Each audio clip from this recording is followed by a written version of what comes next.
It happened at 2:17 p.m. on a Tuesday afternoon in March. The moment Adam Schiff realized he'd made the worst mistake of his political career. Not his first mistake, mind you. That would be a very long list, multiple volumes. Probably need its own presidential library, except the library would be full of lies instead of books. Not even close to his biggest lie. Again, very competitive field there. The man had been lying professionally for 8 years. He turned it into an art form, a career, a brand. But this was the mistake that would end him. The moment he decided to go after Kash Patel, the new FBI director, thinking he was dealing with just another political appointee who could be steamrolled with innuendo and grave looks, and those careful references to classified intelligence that Schiff had supposedly reviewed but couldn't share because, well, you understand, sources and methods, very sensitive, very concerning, trust me. The old playbook. The reliable playbook. The playbook that had kept cable news bookers calling for 8 straight years. Except Kash Patel wasn't playing the old game. Kash Patel had spent 6 months, quietly, methodically, with the patience of a man building a case he knew he'd only get one chance to present, getting those documents declassified. Every single one. Every leak Schiff had fed to CNN and MSNBC and the New York Times and the Washington Post. Every claim he'd made about having direct evidence of things that never existed. Every time he'd positioned himself behind a microphone, with that practiced expression of solemn concern and twisted, classified intelligence into a weapon aimed at his political opponents, while wrapping himself in the flag of oversight and accountability. All of it declassified, cleared for public release. Stamped, reviewed, approved through every proper channel so that no one, not a single critic, not a single sympathetic cable host, not a single friendly editorial board could claim the process had been tainted, ready to go.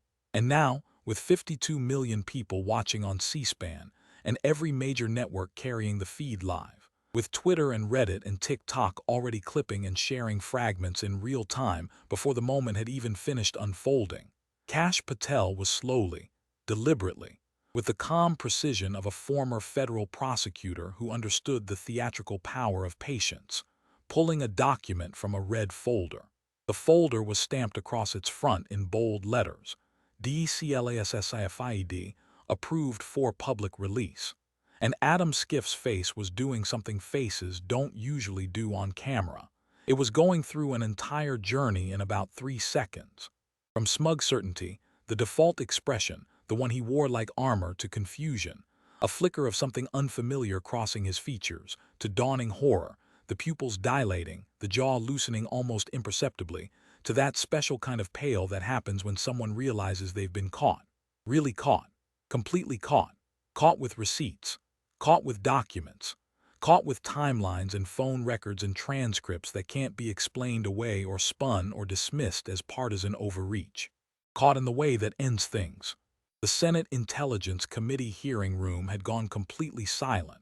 Not the respectful silence of careful attention, the kind you get when a witness is delivering prepared testimony that everyone has already read. Not the anticipatory silence before a dramatic reveal, the kind that builds when everyone knows something big is coming.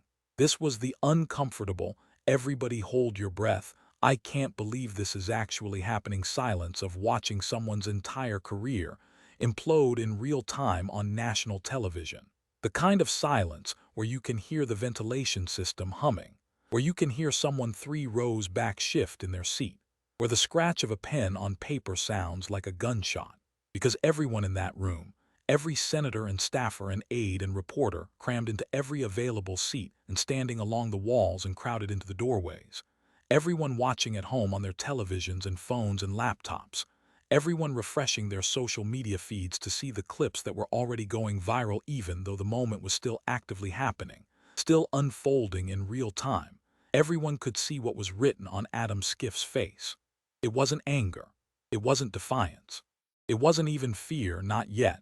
It was recognition. The slow, sickening recognition that the game was over, that the playbook was useless, that the man sitting across from him had done something no one had ever done before.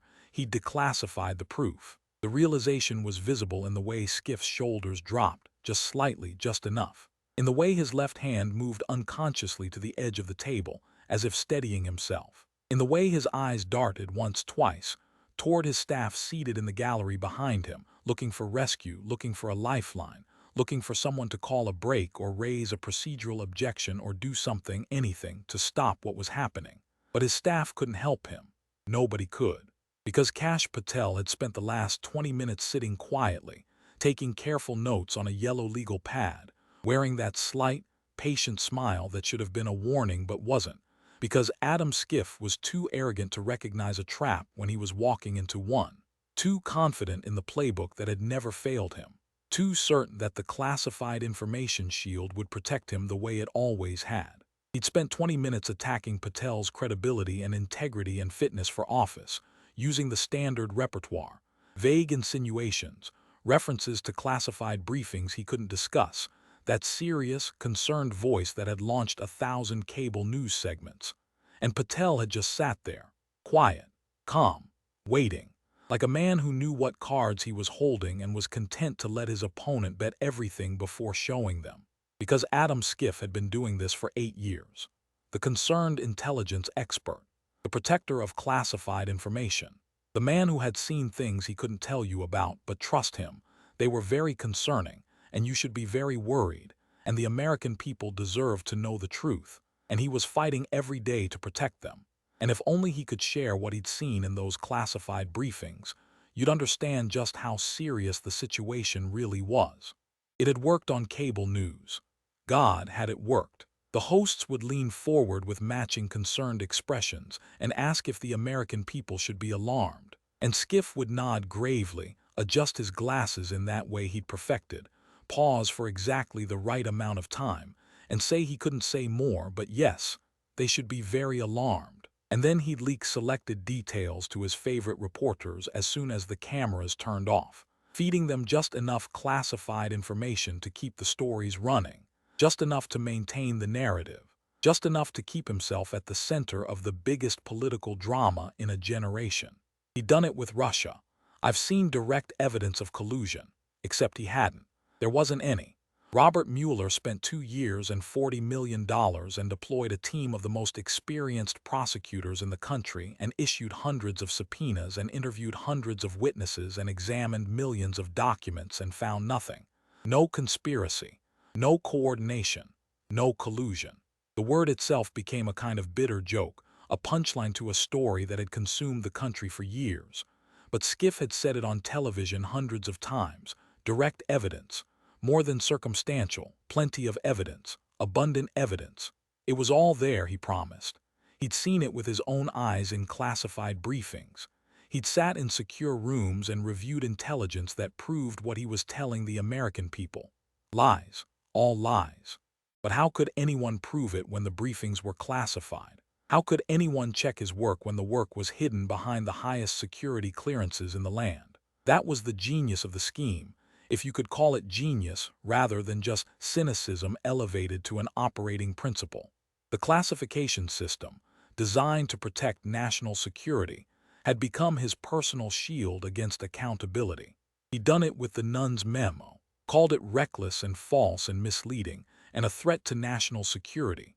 Released his own counter-memo saying Devin Nuns had fabricated the whole thing, that the allegations of FISA abuse were invented from whole cloth, that the FBI had done nothing wrong in surveilling Carter Page, that the process had been followed, that the system worked. He went on every cable news show that would have him, which was all of them, and said Nuns was lying, that the memo was a political hit job designed to undermine the Russia investigation, that it was dangerous, that it was irresponsible, that it would compromise sources and methods. Except the Inspector General later confirmed that Nuns was right about everything. Every allegation, every claim. The FBI had relied heavily on the Steele dossier. The FBI had failed to disclose its political origins. The FBI had continued surveillance even after the primary source was determined to be unreliable. 17 separate errors and omissions, all favoring the Bureau's ability to surveil, all exactly what Nuns had said. But by then the news cycle had moved on. The caravan of outrage had traveled to the next destination. And nobody held Schiff accountable for calling truth a lie and a lie the truth. He'd done it with Ukraine, coordinated with the whistleblower through his staff, had his people meet with the complainant multiple times, helped navigate the process, essentially midwifed the entire complaint into existence, and then went on television and said he'd had no contact whatsoever, looked straight into the camera on MSNBC's Morning Joe and said, "We have not spoken directly with the whistleblower," lied about it with the practiced ease of a man who had been lying professionally for years, got caught when reporters dug into the timeline, issued a weak correction through a spokesman, buried it on a Friday afternoon and moved on. Always moved on. That was the beauty of the cable news cycle for someone like Schiff. There was always something new to be outraged about, always a new crisis to position himself at the center of, always another camera to stand in front of with that serious, concerned expression. He'd done it with the Trump-Zelensky call. Actually read a fabricated version into the congressional record during an impeachment inquiry, the most solemn proceeding Congress can undertake short of a declaration of war. Made up quotes, invented dialogue, put words in the mouth of the President of the United States that the President had never said, in a forum where accuracy wasn't just expected, but was a constitutional obligation. I'm going to say this only 7 times, so you better listen good. I want you to make up dirt on my political opponent. Understand, lots of it. Those were Schiff's words, not Trump's. The actual transcript of the call had been released that same morning. Anyone could read it. Anyone could compare. And Schiff's version bore no resemblance to reality. When Republicans objected, when they pointed out that he just fabricated evidence in an impeachment hearing, he called it parody, satire, a dramatic interpretation meant to capture the essence of the conversation. But the damage was done. The clips were out there. People who didn't read transcripts, who got their news from 30-second segments and social media snippets, thought it was real, thought the president had actually said those words. And Schiff knew that, counted on it. That was the point. He'd done it with Hunter Biden's laptop, knew it was real. The FBI had verified it. They'd had the laptop in their custody since December 2019, had forensically examined it, had confirmed the emails were authentic. Schiff had been briefed on all of this in classified settings. He knew, and he went on television 3 weeks before a presidential election and called it Russian disinformation. Organized a letter from 51 former intelligence officials saying the same thing, that the laptop story had all the classic earmarks of a Russian information operation, all to suppress a story that might hurt the Democratic candidate 3 weeks before voters went to the polls. Twitter banned the story entirely. Facebook suppressed it, reduced its distribution by 95%. Legacy media dismissed it as Russian propaganda. And the man who had orchestrated the suppression sat back and watched it work, knowing the entire time that the laptop was real, that the emails were authentic, that the intelligence community had confirmed it, that he was helping to bury a legitimate news story to influence an election. 8 years of this. 8 years of leaking and lying and manipulating, and using his security clearance as simultaneously a weapon and a shield. A weapon to attack his political opponents with classified information twisted into accusations. A shield to protect himself from accountability because nobody could check his claims without the same clearance he was abusing. And he'd never been held accountable. Never been caught in a way that stuck. Never faced real consequences. The corrections came and went. The fact checks were published and forgotten. The rebuttals were buried under the next news cycle. He was Teflon coated in classification markings, untouchable as long as the document stayed sealed. Until now. Until he decided to go after Kash Patel, former federal prosecutor who had tried terrorism cases and won them, former National Security Council senior director, former principal deputy to the acting director of national intelligence, former House Intelligence Committee senior staffer who had actually written the Nunn's memo, who had done the investigation, who had sat in the same classified briefings as Schiff and knew exactly what had been said in them. Someone who had spent years documenting what Schiff had done. Someone who had access to all the same classified information. Someone who now, as FBI director, had the authority to declassify it. And someone who had been waiting, with the patience of a prosecutor building a case, for exactly this moment. The moment Schiff would come after him in a hearing. The moment Schiff would use the old playbook one more time. The moment the trap could be sprung. Patel had the receipts. All of them.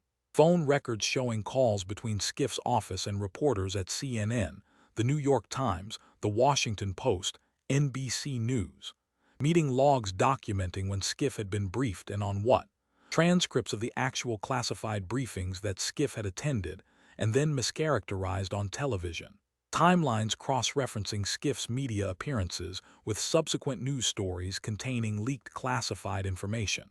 Communications between Schiff's staff and reporters, coordinating talking points, suggesting language, timing the release of information for maximum impact. FBI investigative reports tracing specific leaks back to their source.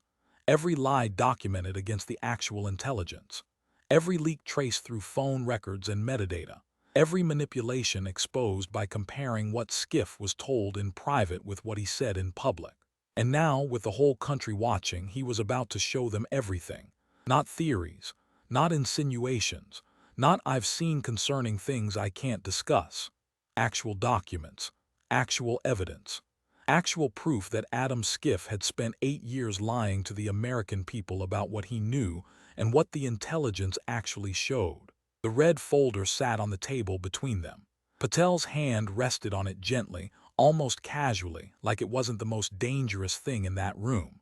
Like it wasn't about to end a career and reshape a political landscape and become the most watched moment in congressional hearing history. Like it was just a folder, just some papers, just the truth waiting to be spoken. But to understand how we got to this moment, to this frozen second where a declassified folder became a loaded weapon, we need to rewind, not far, just 2 hours back, to when Adam Schiff still thought this was going to be another performance. Another chance to position himself as the serious, concerned intelligence expert standing up to political appointees and defending democracy from threats only he could see. Back to before he realized that sometimes, when you lie long enough and confidently enough and frequently enough, someone eventually brings the receipts. And sometimes those receipts are declassified. And sometimes 52 million people get to see them all at once. Chairman Richard Burr of North Carolina banged the gavel 3 times. The sound echoed through the ornate Senate Intelligence Committee hearing room, bouncing off the wood-paneled walls, the high ceiling, the portraits of former chairmen looking down with painted expressions of institutional gravity.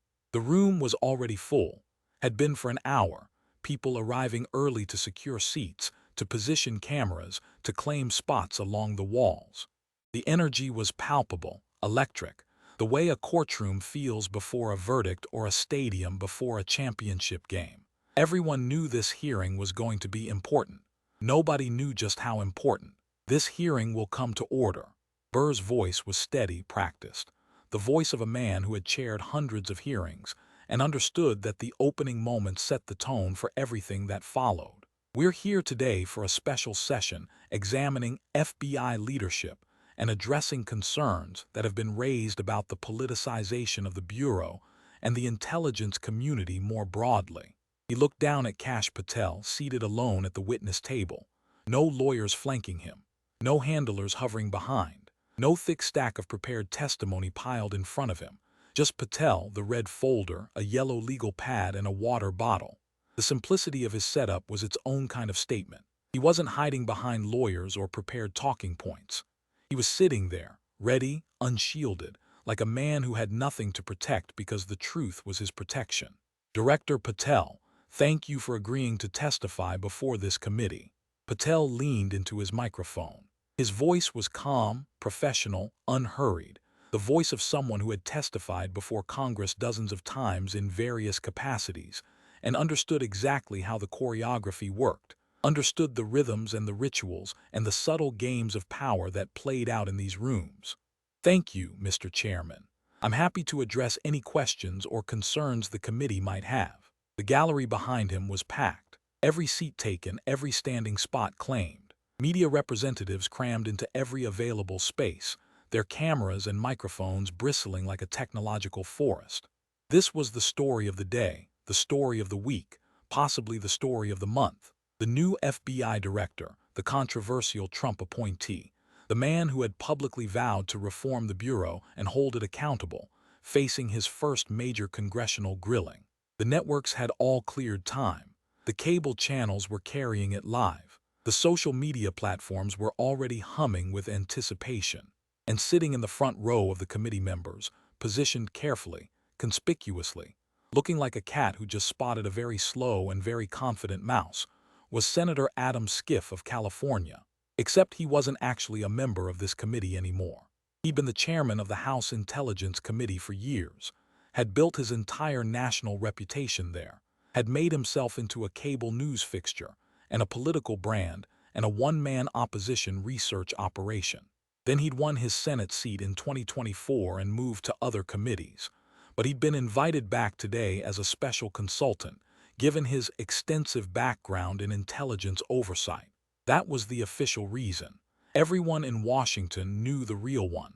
The Democrats wanted their best attack dog, their most experienced performer, the guy who could make political appointees squirm under the lights, who could generate devastating sound bites, who could turn a routine oversight hearing into a viral moment that dominated the news cycle for days. Schiff looked ready. He looked more than ready. He looked eager.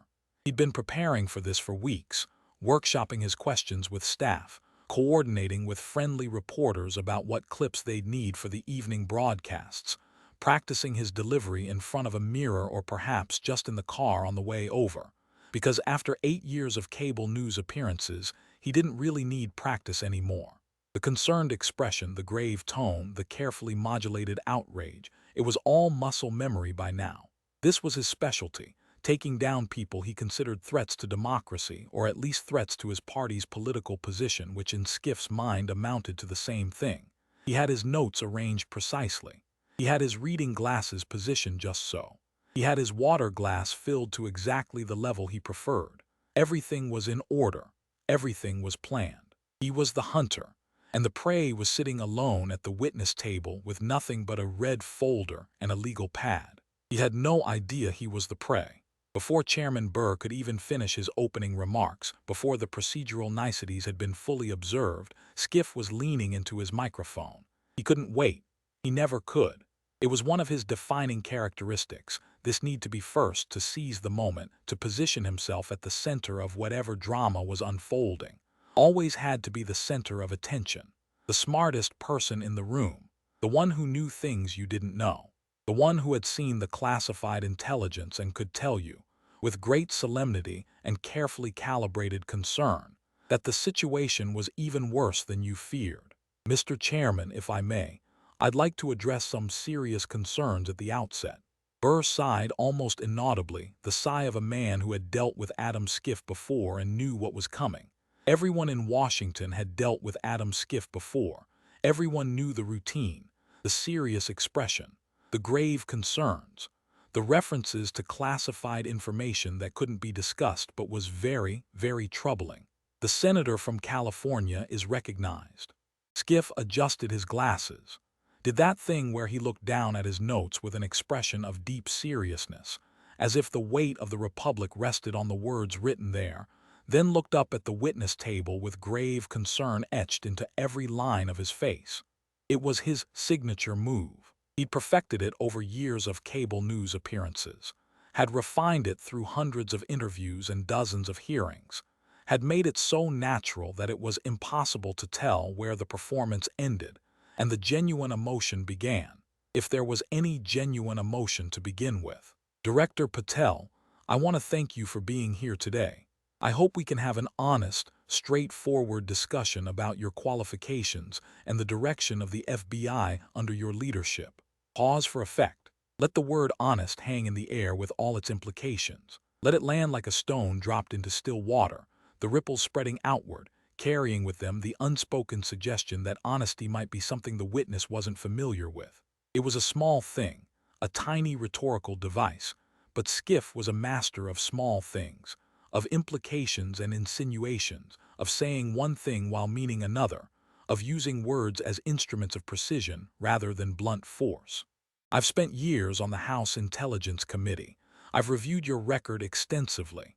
He let his eyes drift down to his notes, then back up, as if what he'd found there was deeply troubling. Your writings, your public statements, your documented loyalty to one individual over loyalty to the Constitution and the rule of law. Another pause, longer this time. The reporters were writing this down. The cameras were tight on Schiff's face. This would be the soundbite.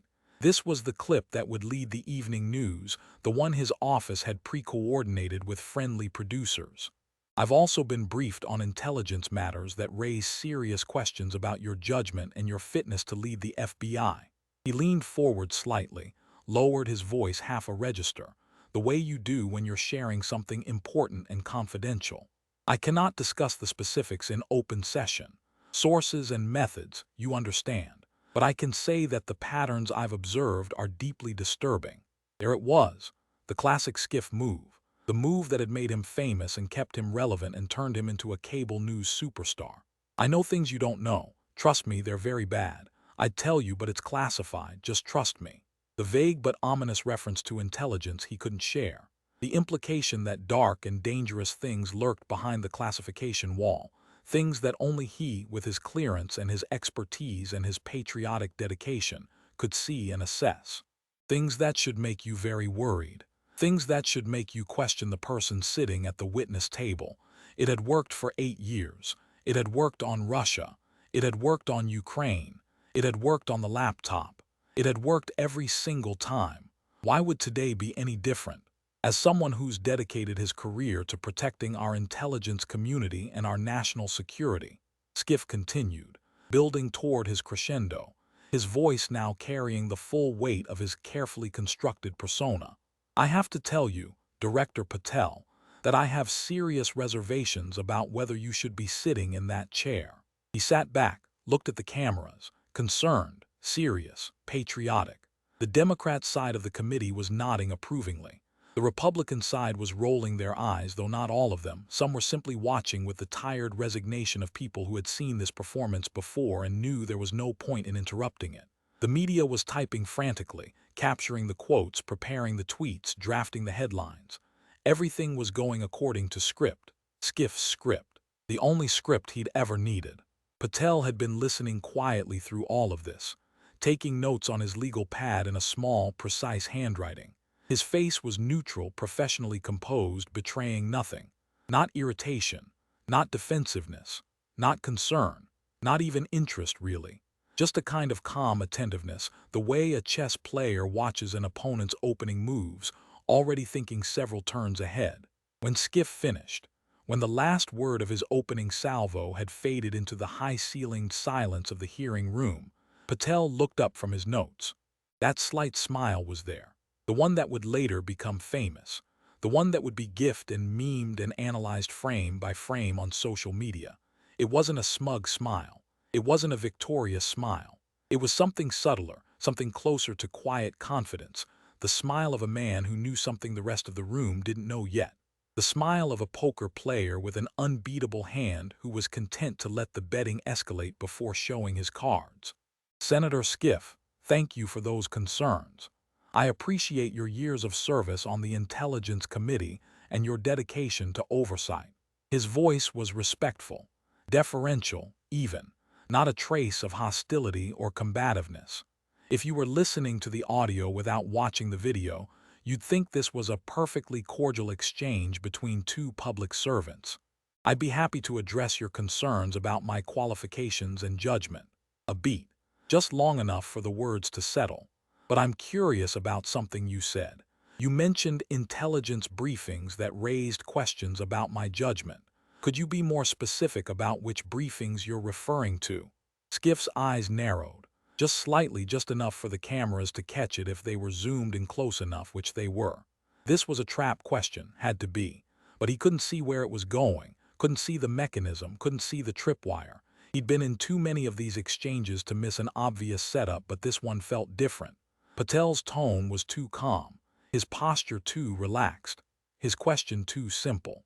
Director, I think you know which briefings I'm talking about.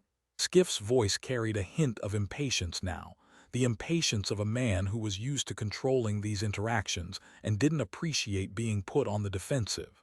I'm not going to compromise sources and methods by discussing classified material in open session. I would hope you'd understand that. Patel nodded, slowly, thoughtfully. Of course, protecting sources and methods is absolutely critical. I agree completely. He wrote something on his legal pad, then looked up again. So I'm sure you'd never leak classified information to the press, or mischaracterize intelligence to mislead the public. Another pause, longer than it needed to be. Because that would be the opposite of protecting sources and methods, wouldn't it? That would be weaponizing your security clearance for political purposes. The temperature in the room dropped about 10 degrees. Not literally, of course, but you could feel it. A shift in the atmosphere, a change in pressure, the way the air feels before a storm breaks. Senators who had been half listening, scrolling through their phones or whispering to aides looked up. Reporters stopped typing. Camera operators tightened their shots. Something was happening. Something that wasn't in the script. Not Schiff's script anyway. Schiff sat up straighter in his chair. Director Patel, I don't appreciate the insinuation. I'm not insinuating anything, Senator. Patel's voice was still calm, still respectful, still utterly, perfectly controlled. I'm agreeing with you. Protecting classified information is paramount, so I'm sure you've always handled it appropriately. Another pause. Patel picked up his water bottle, took a slow sip, set it down carefully, positioned it precisely where it had been before, as if even this small gesture was deliberate, choreographed, part of a larger performance that Schiff was only beginning to understand he was watching rather than directing. Now, you asked about my qualifications and judgment. I'd be happy to discuss that. But first, I think we should establish baselines for what constitutes good judgment in handling classified information. Would you agree that's a fair place to start? Schiff didn't like where this was going. The instinct was there, the survival instinct honed through decades of political combat. Something was wrong. Something was off. But he couldn't object without looking like he was dodging, without giving the appearance of a man who didn't want to discuss the very principles he claimed to champion. An appearance was everything to Adam Schiff, always had been. I suppose that's reasonable. The two most dangerous words he would ever speak. Excellent. Patel reached for the red folder. His hand moved to it with the ease of someone who had rehearsed this moment, who had planned exactly when he would open it, exactly how he would hold it, exactly what angle would give the cameras the best view of the declassification stamp across its front. The folder looked innocuous enough. Standard government issue, red cardboard metal clasp. But the stamp across the front, in bold red letters, read, DCLASSIFIED, approved for public release, March 2025. Patel opened it slowly, deliberately, with the patience of a man who understood that anticipation was a weapon as powerful as any document, like someone shuffling cards before dealing a hand of poker where he already knew he was holding 4 aces and a king.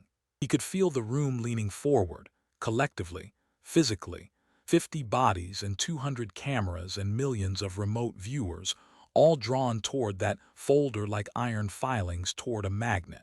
Mr. Chairman, may I enter into the record a series of declassified FBI investigative documents regarding media leaks during the Russia investigation. Burr looked at the documents, looked at Schiff, looked at Patel.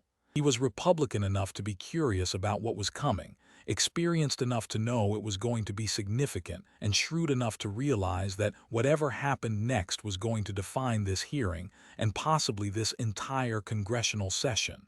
Without objection, so ordered. Patel pulled out the first document, held it up so the cameras could see the declassification stamp clearly, angled it slightly so the overhead lights caught the red lettering, made sure every camera in the room had time to focus and record.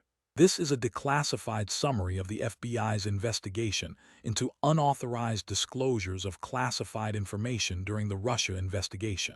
Specifically, leaks about what became known as the Steele dossier before it was made public.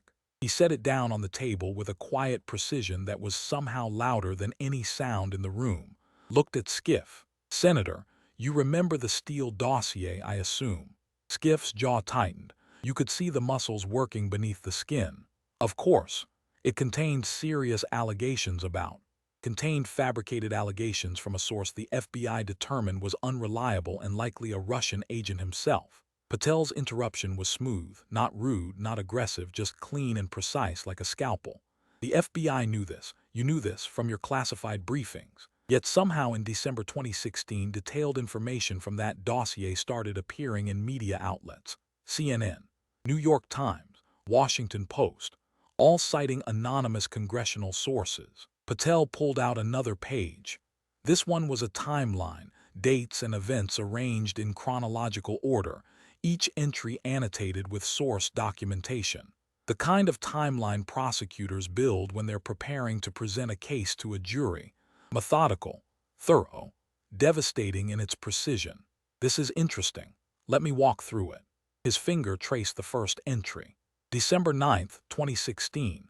You attend a classified briefing on the Steele dossier. You and 7 other members of the Gang of 8. The briefing includes details that were not yet public, details that were being closely held by the intelligence community for operational reasons. He ran his finger down the timeline, slowly, letting each date land with its full weight. December 12, 2016. You appear on MSNBC's Meet the Press Daily. That evening, you have a 15-minute phone conversation with a CNN producer. He looked up from the page. We know this because the FBI obtained your phone records as part of the leak investigation. These records were classified at the time. They've now been declassified. They're in this folder. Schiff's face was starting to change color. Just slightly.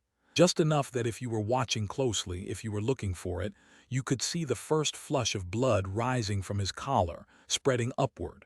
Not anger, not yet. Something more primal. The physiological response of a body recognizing danger before the conscious mind has fully processed it.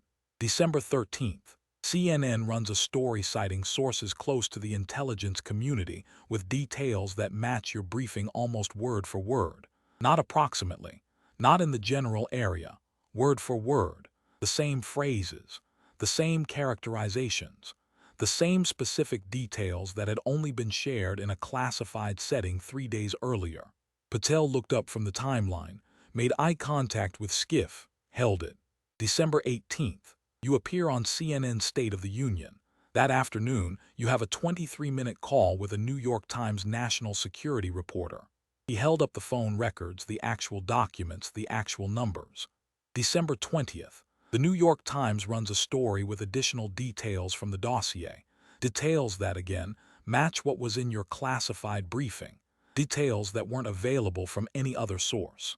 He set down the timeline, picked up another document, this one thicker, more detailed, clearly the product of a professional investigation. These are the FBI's findings from their leak investigation, cross-referencing the timing of your media appearances with subsequent news stories. The pattern is quite clear. You attend a classified briefing. You contact reporters. Those reporters publish stories containing classified information from your briefing.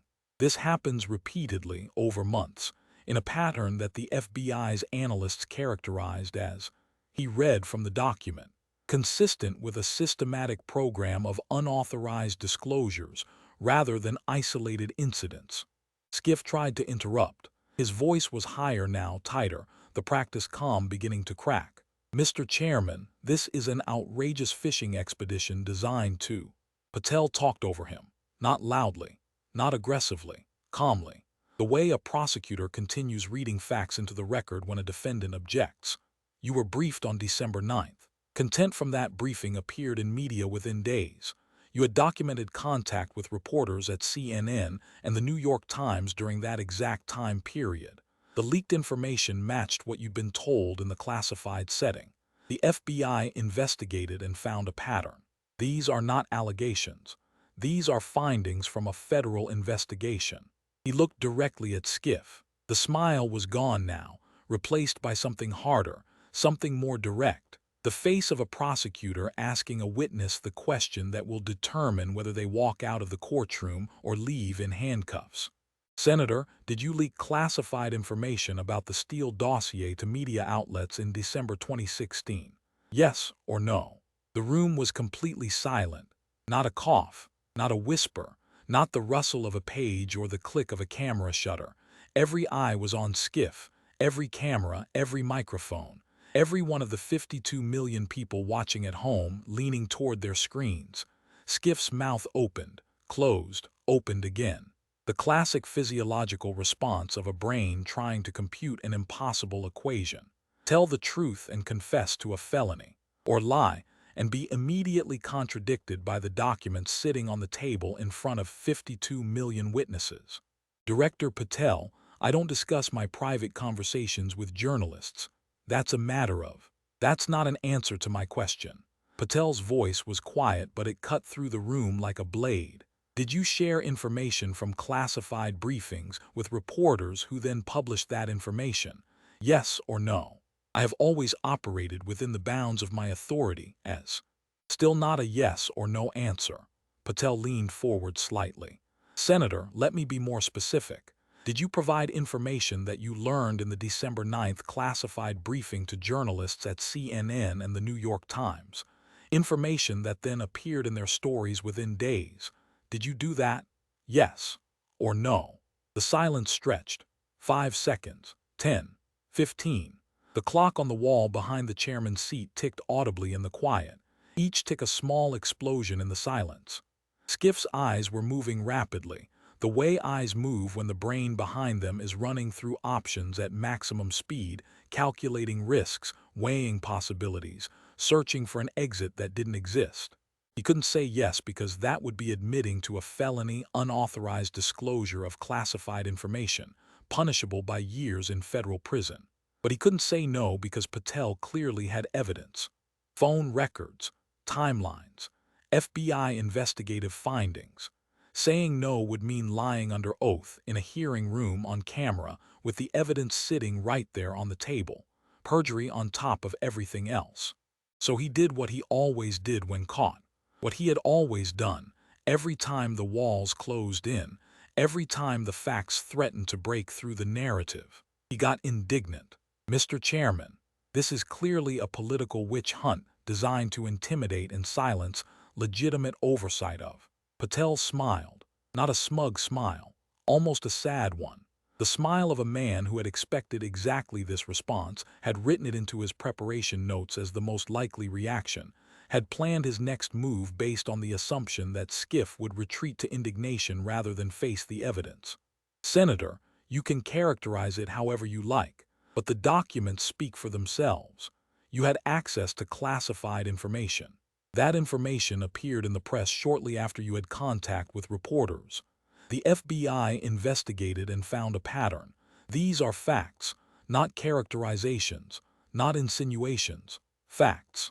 He pulled out another stack of documents, thicker this time, more pages, more evidence.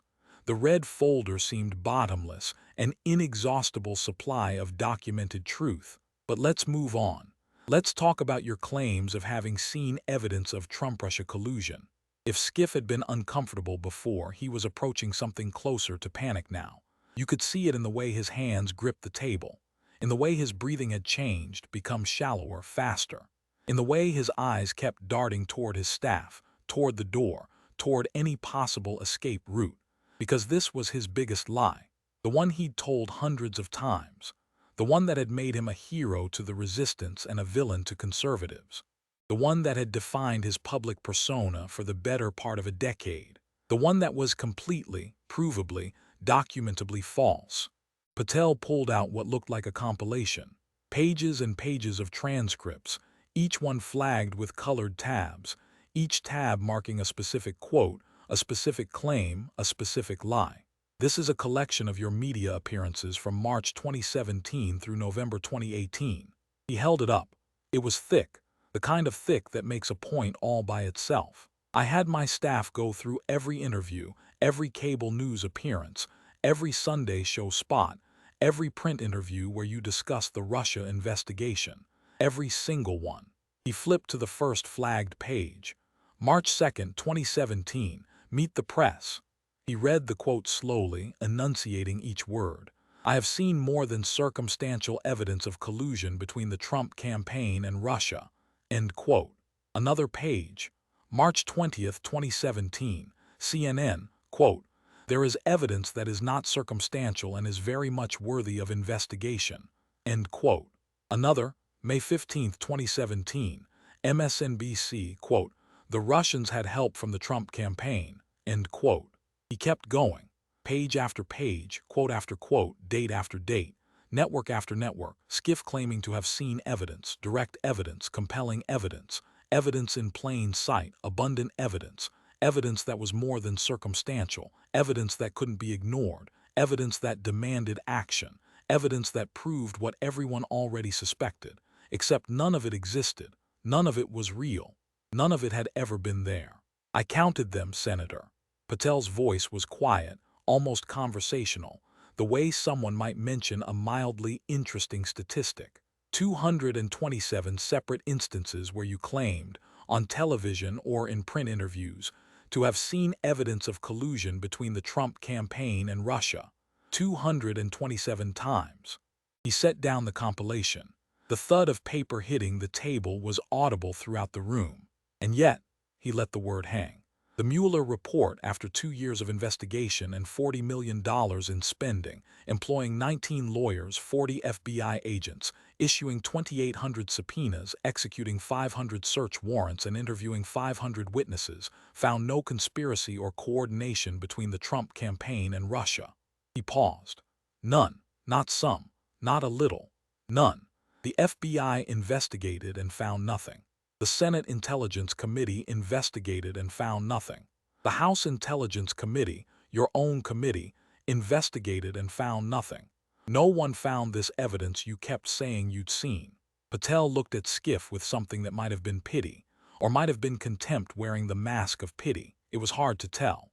So where was it, Senator? Where was this direct evidence you told the American people about 227 times? Where was this more than circumstantial evidence? Where was this evidence in plain sight? Where was this abundant evidence? Because every investigation that looked for it came up empty. Every single one. So either every investigator in the federal government was incompetent, or you were lying. Which was it?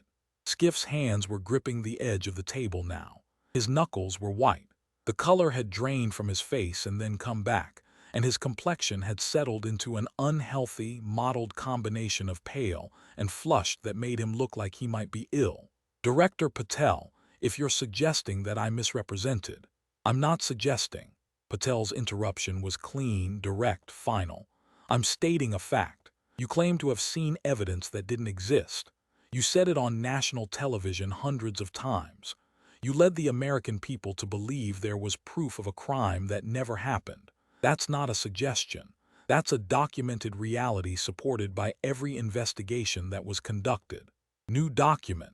This one Patel handled carefully, held it with both hands, turned it toward the cameras slowly so everyone could see the classification markings that had been crossed out and replaced with the declassification stamp. He treated it like it was dangerous because it was. This is the transcript of the House Permanent Select Committee on Intelligence Gang of 8 briefing from March 1, 2017. He looked at Schiff over the top of the document. The classified briefing you attended the day before you went on Meet the Press and told Chuck Todd you'd seen more than circumstantial evidence of collusion. He set it down on the table, open, visible. This transcript was classified for 8 years. 8 years during which you told the American people over and over that you'd been briefed on evidence of collusion. I declassified it last month, specifically for this hearing, through proper channels, with all appropriate reviews completed, so that the American people could finally see what you were actually told versus what you told them. He looked at Schiff. Would you like me to read what the FBI actually told you in that briefing? Or would you prefer to tell the committee yourself what you were actually briefed on? Schiff's face had completed its journey from red to pale. The blood had retreated from the surface, pulling back into the depths, leaving behind a grayish complexion that aged him 10 years in 10 seconds. That briefing covered sensitive sources and it's been declassified, Senator, properly, through the appropriate channels. The sources have been redacted, but the content is now public record.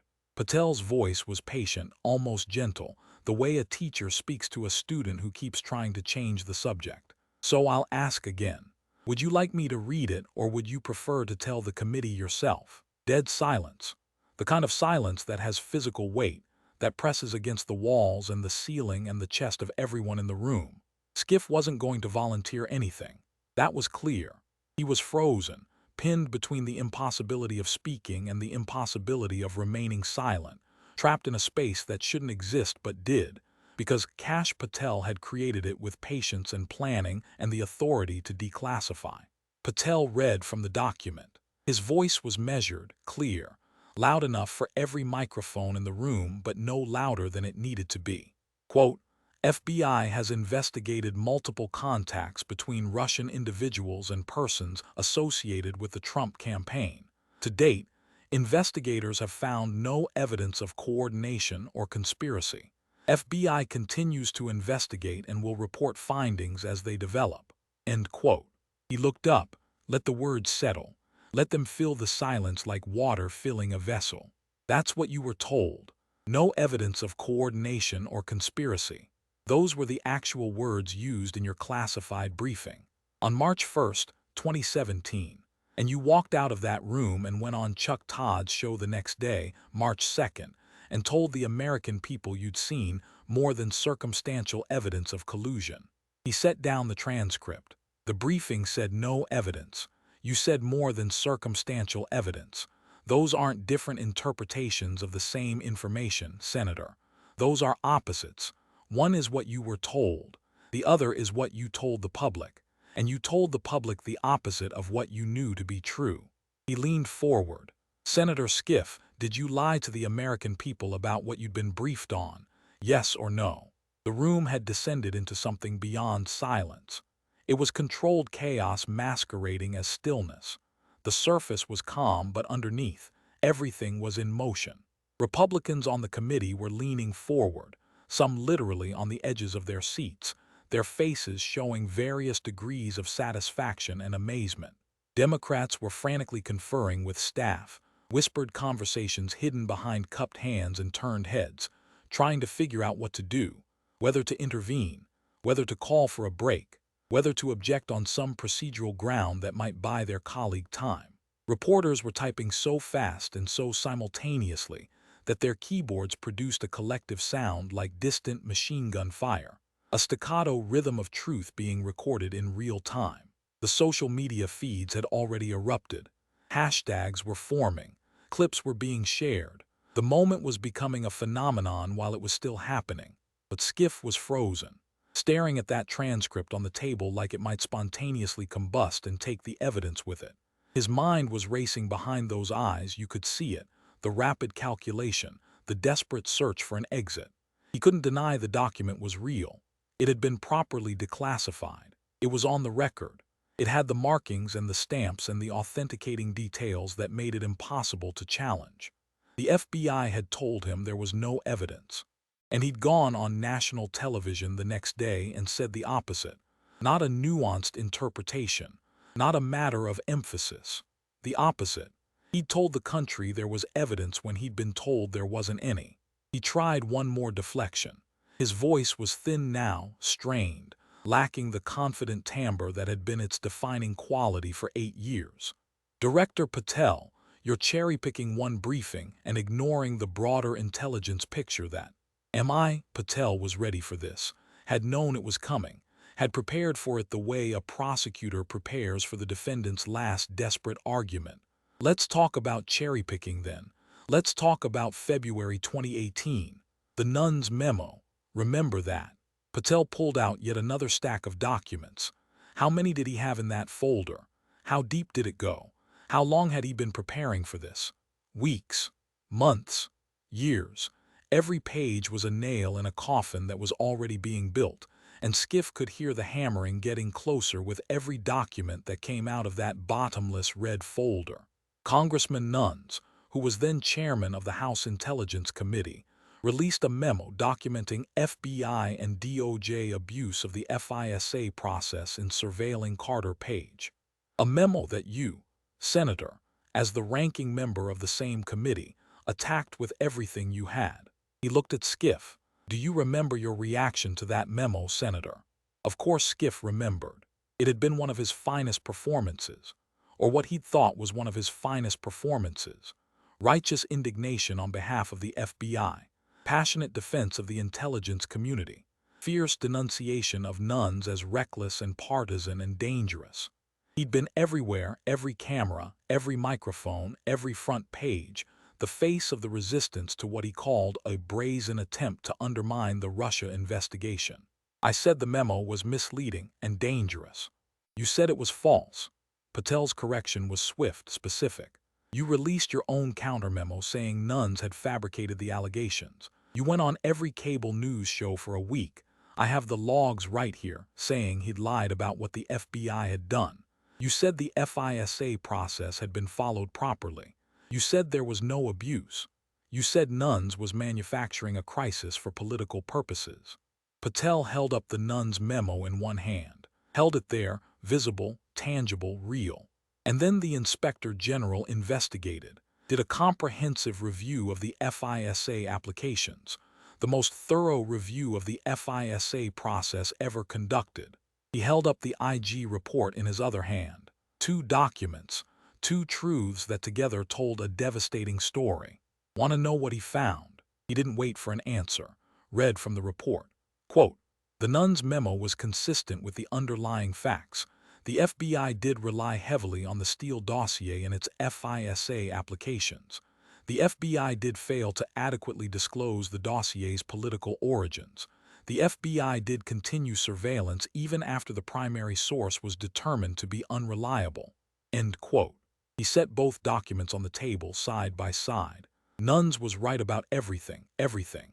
The FBI had abused the FISA process, had relied on a discredited dossier, had misled the FISA court, had continued surveillance based on information they knew was unreliable.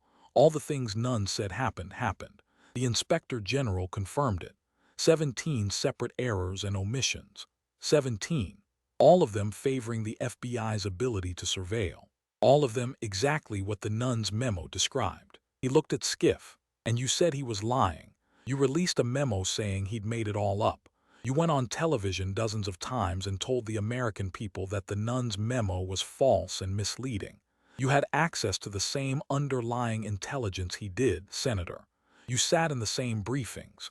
You read the same documents. You knew he was right. Patel leaned forward. His voice dropped half a register. Were you lying, Senator? Or were you just incompetent? Because those are the only two options. Either you knew nuns was telling the truth and you lied about it to protect a political narrative, or you didn't understand the intelligence you'd been shown and you're not qualified to evaluate it. Which is it? The question hung in the air like a blade suspended by a thread. Schiff was trying to maintain his composure, grasping at it like a man clinging to the edge of a cliff, feeling his fingers slipping, knowing that below him was a fall from which there would be no recovery. The IG report was more nuanced than you're representing. There were contextual factors that the IG found 17 separate errors and omissions in the FISA applications. Patel's voice cut through the deflection like a scalpel through gauze. 17.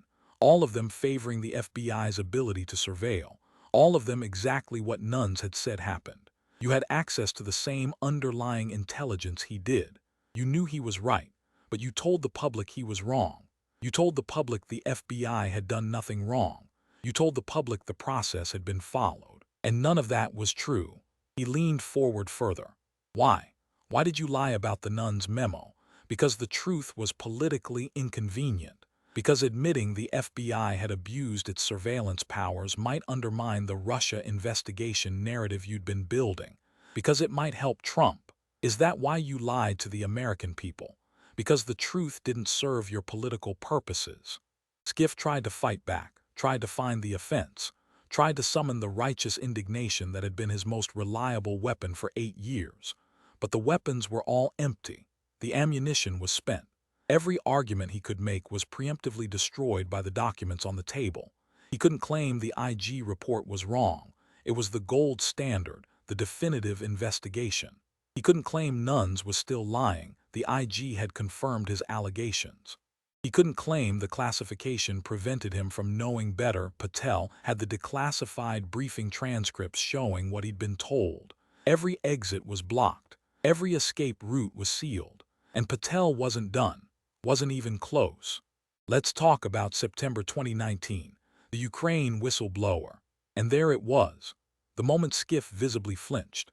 A physical reaction, involuntary, impossible to hide. His whole body tightened for just a fraction of a second before he caught himself. But the cameras caught it. The high-definition, 60 frames per second cameras that were trained on his face from 3 different angles all caught it. And millions of people, watching in real time and then rewatching in slow motion, would see that flinch replayed endlessly in the hours and days that followed. Because this was his worst scandal. The one that had actually gotten him caught lying in real time. The one where the timeline was so clear and the contradiction so obvious that even friendly media had struggled to defend him. Patel pulled out more documents, phone logs, meeting records, timeline after timeline, each one annotated, each one cross-referenced, each one building on the last to construct an unassailable chronology of coordination and deception. September 17, 2019, you appear on MSNBC's Morning Joe. The host asks if you've had contact with the whistleblower. Your response? He read from the transcript slowly, clearly. We have not spoken directly with the whistleblower. He looked up. That was a lie, wasn't it, Senator? Schiff's response came faster this time, rehearsed, a defense he'd given before. My staff had preliminary contact. I didn't personally. Your staff. Patel repeated the words as if tasting them, testing their weight. Your staff that works for you, that reports to you, that coordinates with you on everything related to intelligence oversight. That doesn't make a phone call to a potential whistleblower without your knowledge and approval. That staff had multiple contacts with the whistleblower before the complaint was even filed, helped him find a lawyer, helped him navigate the process, essentially coordinated and facilitated the entire whistleblower complaint. Patel held up phone records, actual phone records, the kind with numbers and timestamps and duration in minutes and seconds.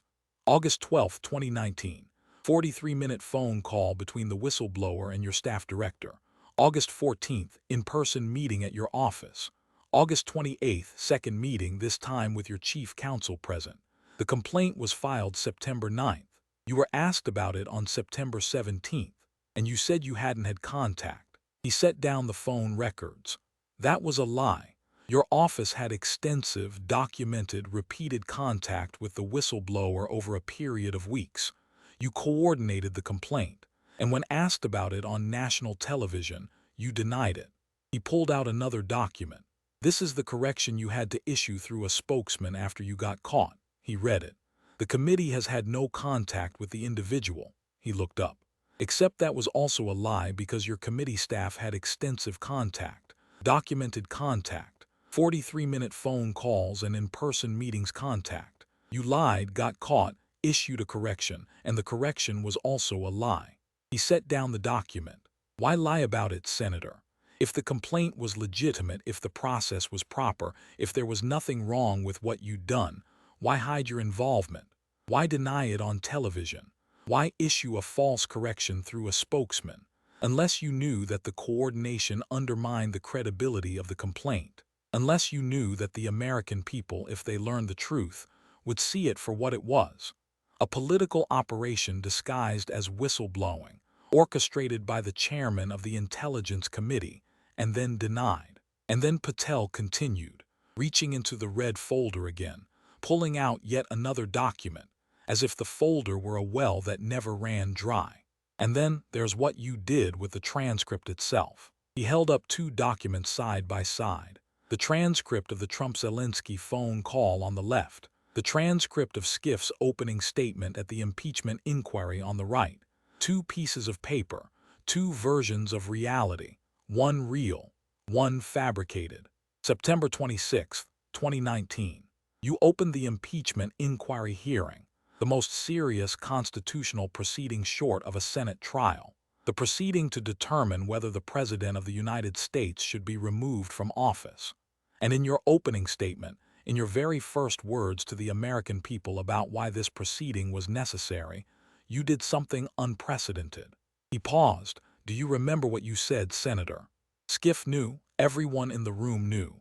Everyone watching at home knew. It had been played a million times on conservative media, debated endlessly on cable news, analyzed and dissected and fact-checked into oblivion. His fabrication, his parody. Patel read from the transcript of Schiff's statement. His voice was flat, deliberately drained of emotion, letting the words speak for themselves.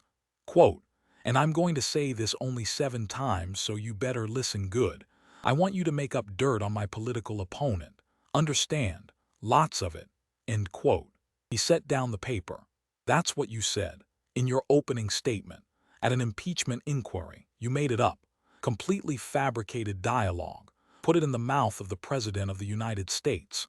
Attributed to him words he never spoke, in a tone he never used, describing demands he never made.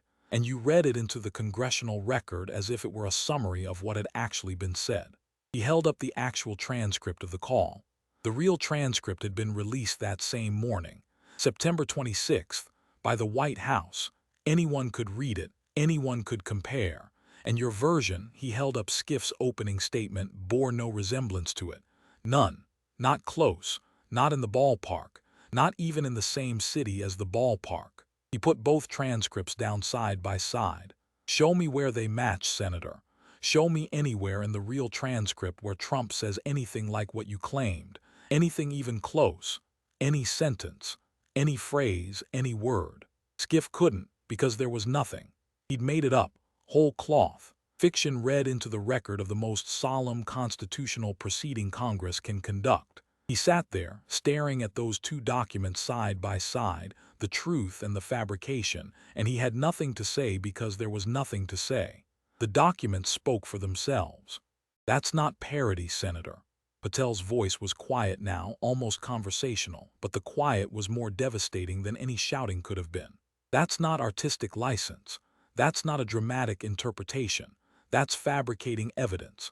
That's inventing quotes and attributing them to the President of the United States during a proceeding to remove him from office. In any courtroom in America, that would be called fraud.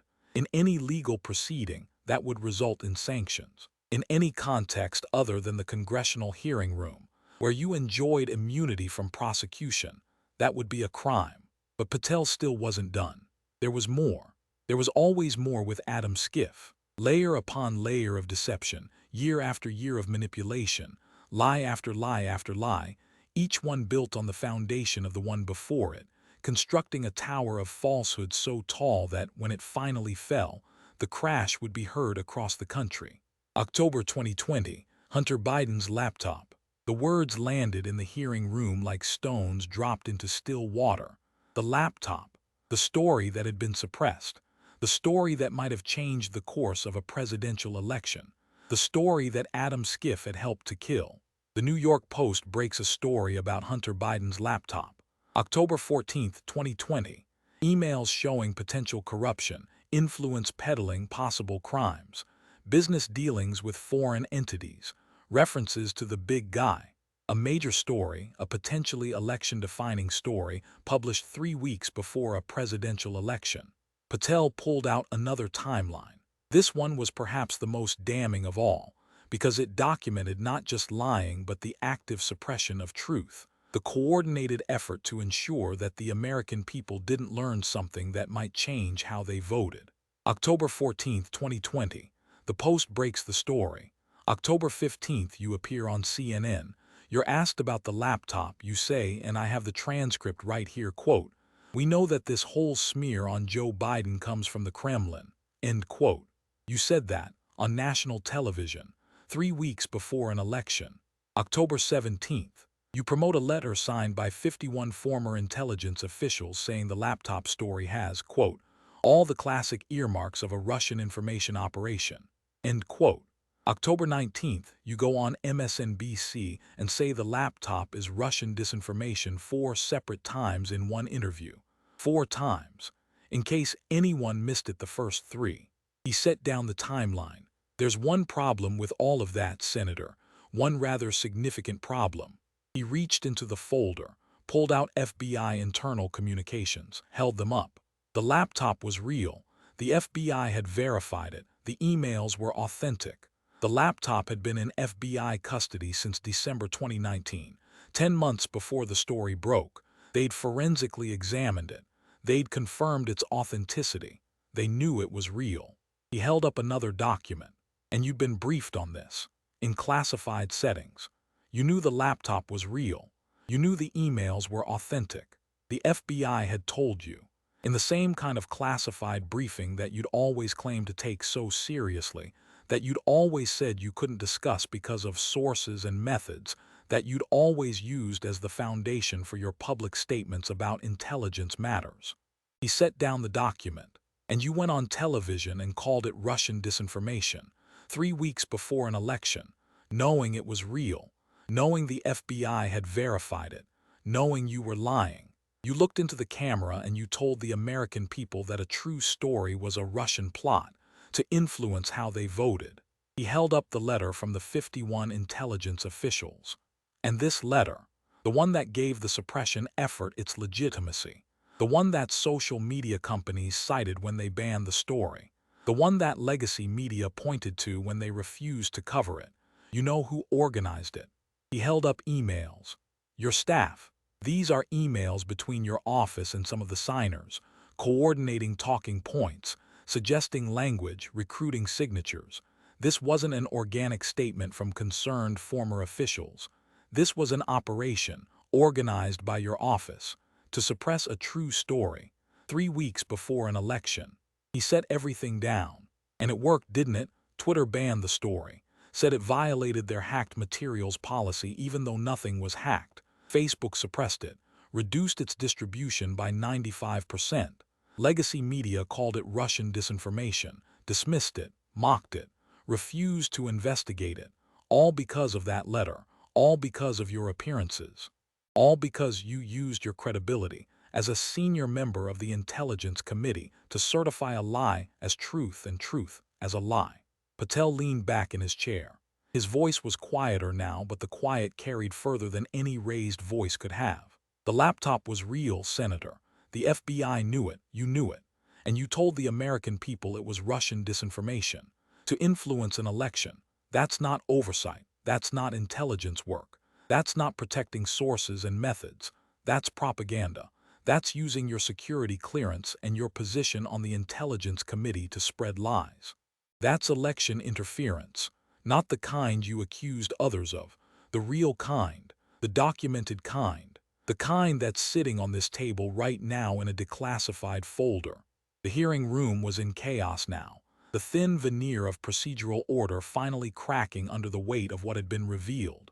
Democrats were calling for breaks, raising procedural motions, trying to create space for their colleague to escape, to regroup, to find something, anything to say in his defense.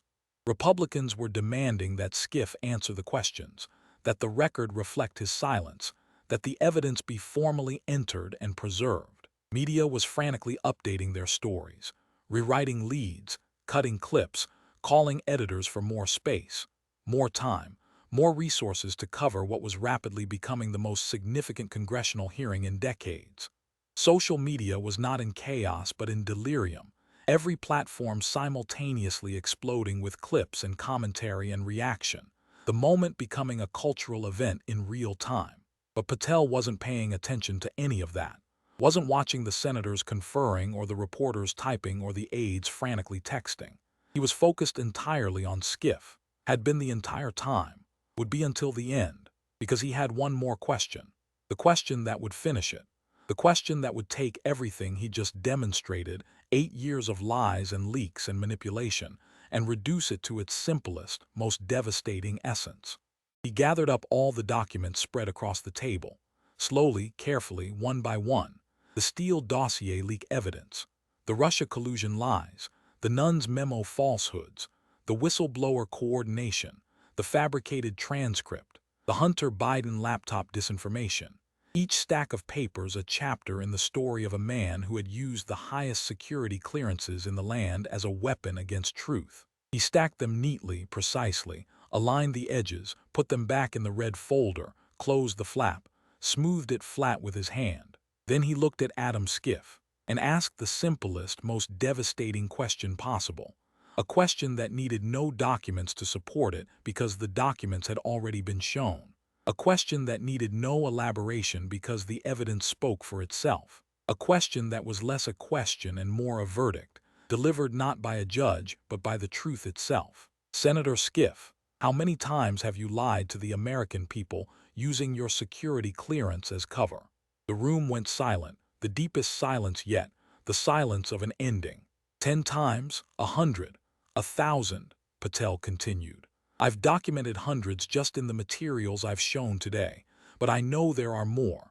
These are only the ones where the documentary evidence was available and the declassification process was complete. So how many? He didn't wait for an answer that wasn't going to come. How many times did you leak classified information to friendly reporters? How many times did you mischaracterize intelligence briefings to push a political narrative?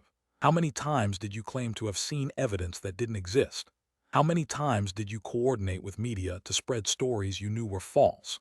How many times did you use the phrase, "I've seen concerning intelligence I can't discuss," when what you'd actually seen was the opposite of what you were telling people? Patel's voice wasn't raised, wasn't angry, wasn't accusatory, not exactly. It was something more devastating than anger. It was relentless, measured, factual.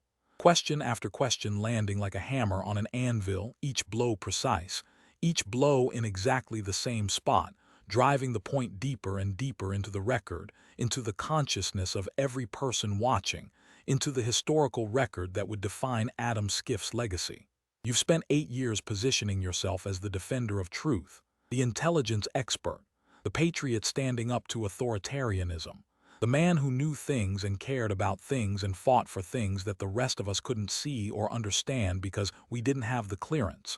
You've called other people liars, traitors, threats to national security.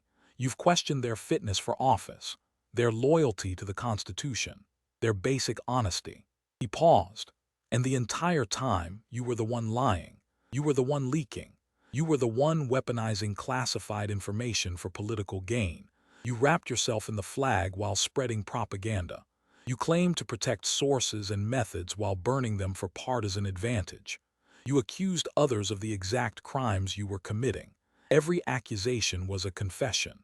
He leaned forward, and his voice dropped to something quiet, almost intimate. A voice meant not for the cameras or the gallery or the millions watching at home, but for the man sitting across from him.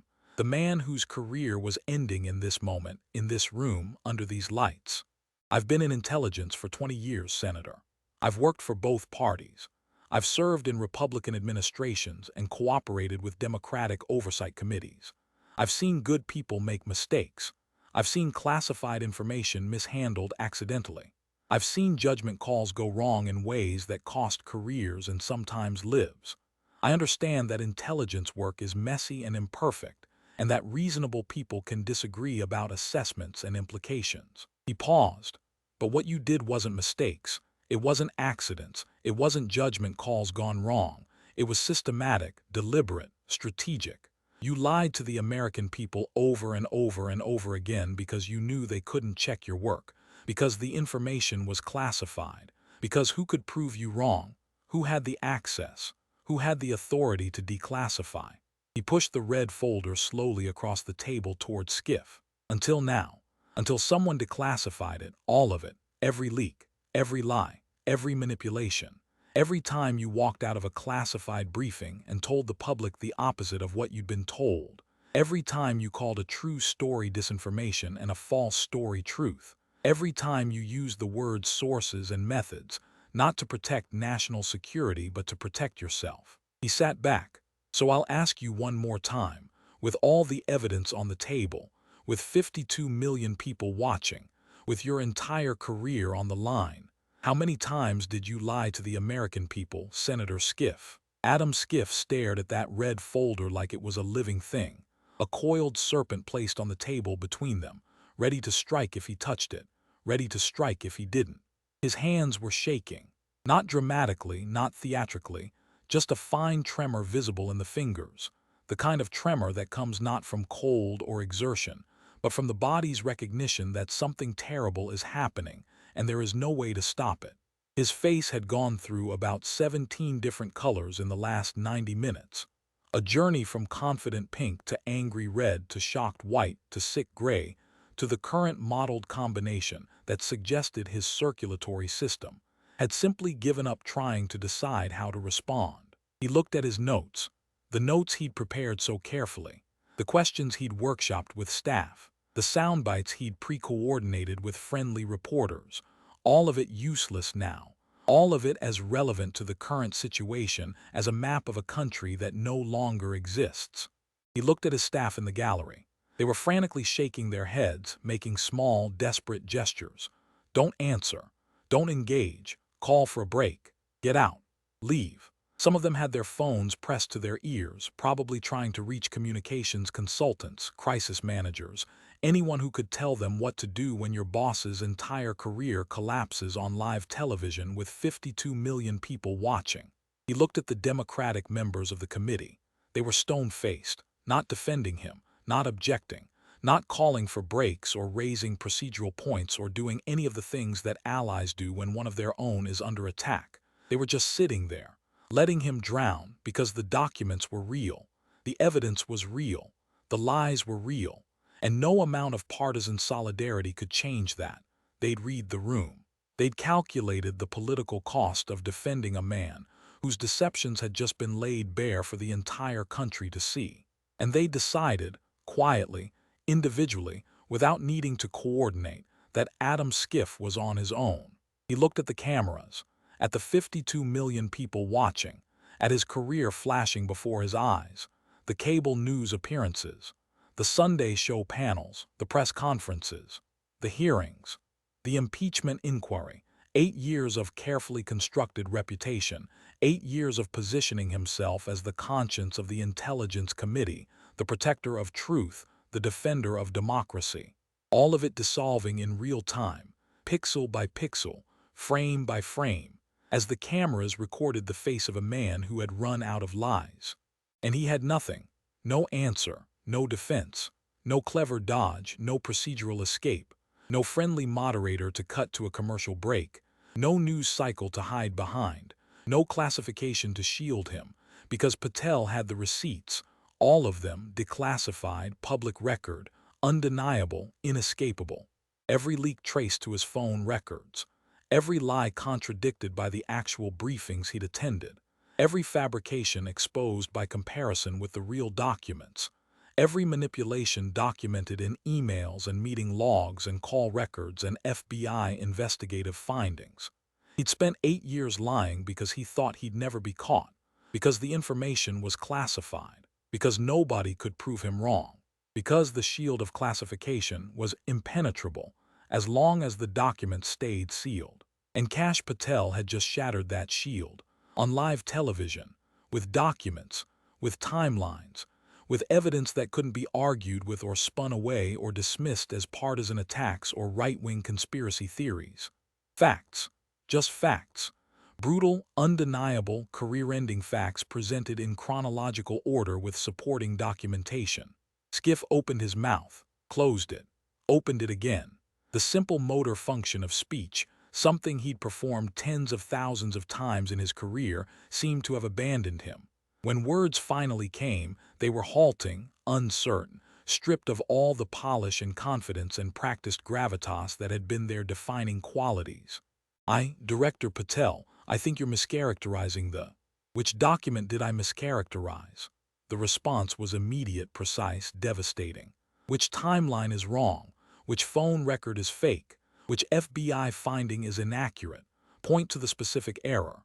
Show me the document that's wrong. Tell me which date I got incorrect or which quote I attributed falsely or which investigation I misrepresented. Silence. The seconds stretched and multiplied and filled the room with their weight. I've shown you evidence of leaks. You haven't denied them. I've shown you evidence of lies about Russia collusion. You haven't explained them. I've shown you evidence of coordinating with the whistleblower. You admitted it through a spokesman at the time. I've shown you evidence of fabricating transcripts. The documents are there for comparison. I've shown you evidence of spreading disinformation about the laptop. The FBI's own findings confirm it. All documented, all proven, all declassified. He leaned forward one final time.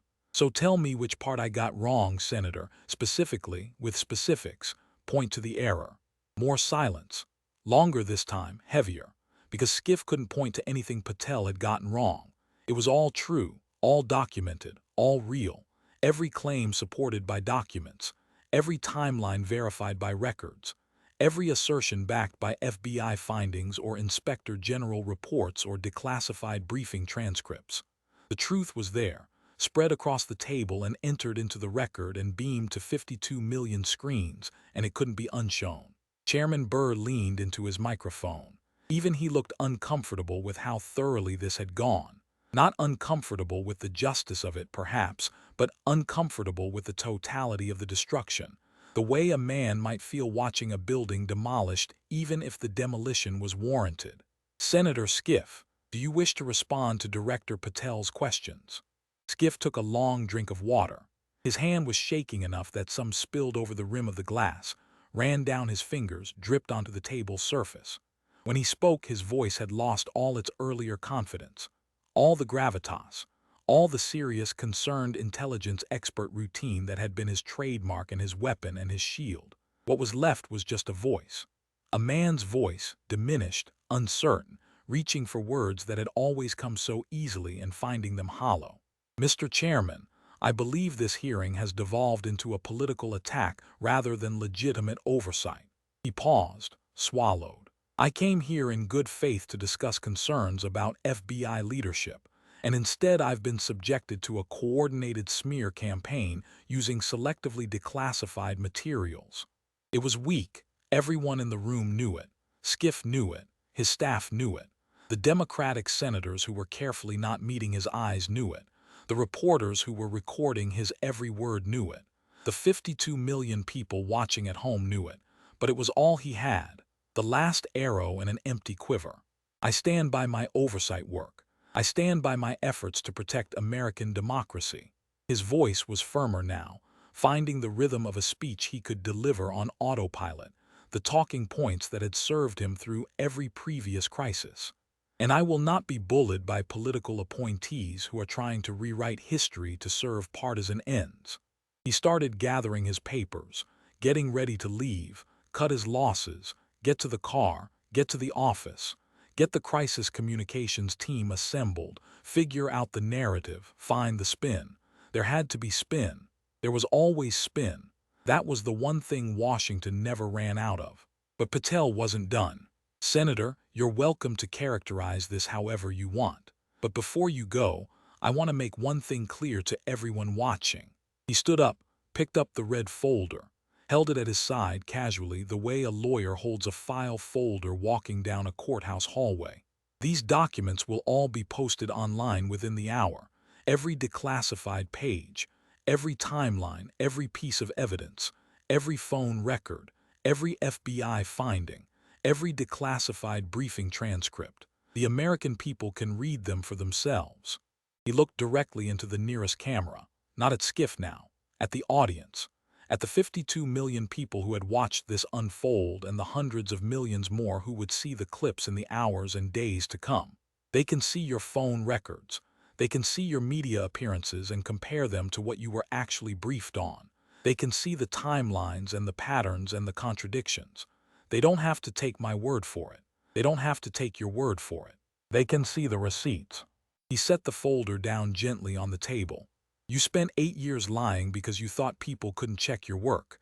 Now they can, all of it, public record, posted online, searchable, downloadable, shareable. Good luck explaining it. If you found this breakdown fascinating, make sure to subscribe to the channel and like this video so we can keep bringing you more deep dives into political showdowns that changed everything. Now, where were we? The next 2 hours were absolute chaos. Before Schiff had even left the building, before he'd made it to the elevator, before his car had pulled up to the underground entrance where his staff was waiting with the engine running and the tinted windows up, the clips were everywhere. Twitter, TikTok, YouTube, Reddit, Instagram, Facebook, Threads. Every platform simultaneously exploding with fragments of what had just happened, each clip capturing a different moment of the destruction, each one going viral independently. A cascade of content that no algorithm could contain and no communication strategy could counter. The moment Patel pulled out the first document hit 30 million views in 45 minutes. The moment he read the declassified briefing transcript, no evidence of coordination or conspiracy. Alongside Schiff's, more than circumstantial evidence claim hit 40 million. The side-by-side comparison of the fabricated Zelensky call transcript versus the real one hit 89 million by evening, becoming one of the most viewed political clips in the history of social media. The question, how many times have you lied to the American people, hit 68 million views in 90 minutes. Conservative media went nuclear, wall-to-wall coverage. Every network, every show, every podcast, every Substack, every newsletter, every independent creator on every platform. Schiff destroyed by declassified evidence.